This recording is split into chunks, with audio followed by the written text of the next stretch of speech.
Hindi kami taga Davao. Pero alam nyo ba kung bakit love na love namin ang mga Duterte? Kasi bago pa man naupo ang mga Duterte, yung syudad namin, drugas, laganap, kriminalidad, halos araw-araw, nagkakaroon, korupsyon at marami pang iba.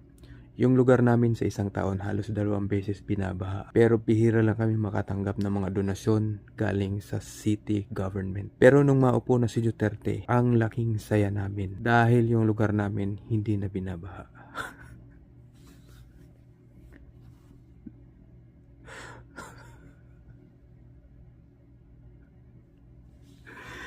Mula nung maupo si Duterte, unti-unting nawawala ang druga. Nawala o kung hindi man nawala, bumaba ang korupsyon. Bumaba ang kriminalidad. Yung tungkol sa donasyon sa tuwing bumabaha. Bonus na lang sa amin yon pag meron. Dahil hindi rin naman namin inaasahan yon. Masaya na kami na binigyan kami ng Pangulong Duterte ng katahimikan, drug-free city at mapayapang pamumuhay.